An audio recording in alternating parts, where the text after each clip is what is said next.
Magandang araw sa ating mga mima at ngayon naman ay gagawa tayo ng bagong bulaklak para sa ating tutorial. So first ay gagawa tayo ng petals na pangtaas at ang gagamitin natin dito ay golden yellow. Ang sukat naman nito mga mima ay 5 cm lang. So kindly watch the videos para malaman natin kung paano gagawin ang unang petals. Okay, pagkatapos nyo mga mima, ang susunod naman ay ipapasok natin yung kunti para malak. The same din doon sa kabila. So pagkatapos, arrange lang natin na magmukha siyang petals. So ayan na, meron na tayong petals at 5 dapat ang gagawin mo dyan. Para naman sa pangalawa, yung sa likod, gagamit lang tayo ng 1 1/2 na vasuar. Tutupiin lang natin. Pagkatapos, ayan. Sundan nyo lang yung sa video mga mima. Ikutin natin ng 2 bisis.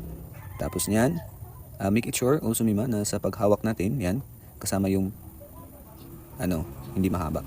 Para sa pag-ikot, kasali din siya at hindi matatanggal.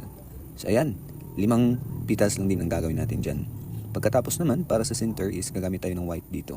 So doon nga pala sa ginawa natin, ang ginamit natin ay stamin. So nasa inyo yun kung anong gagamitin nyo. But for this tutorial, I will use this as a center.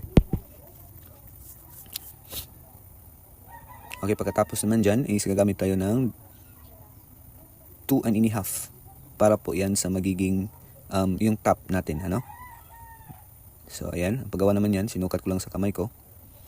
Tapos, ayan, sunugin natin yung dulo, sukatin natin sa kamay at yung the rest naman ay susunugin natin. Mag-iwan lang tayo ng konti, okay, sa dulo para doon natin i-didikit yung glue natin.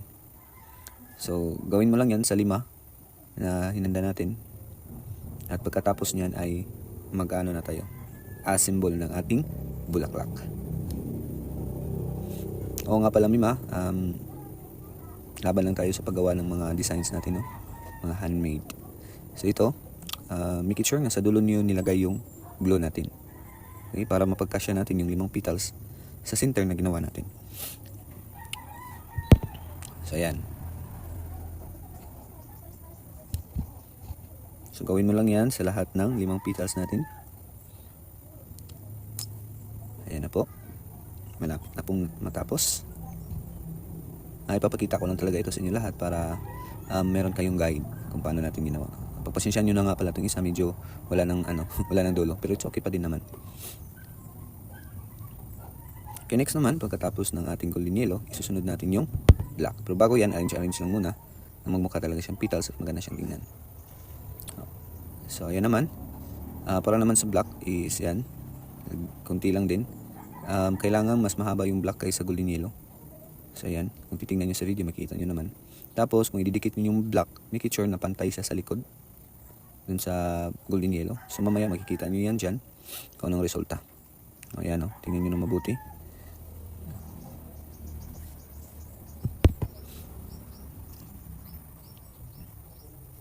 So ito na yung panghuli na ididikit natin. So pantay lang dapat.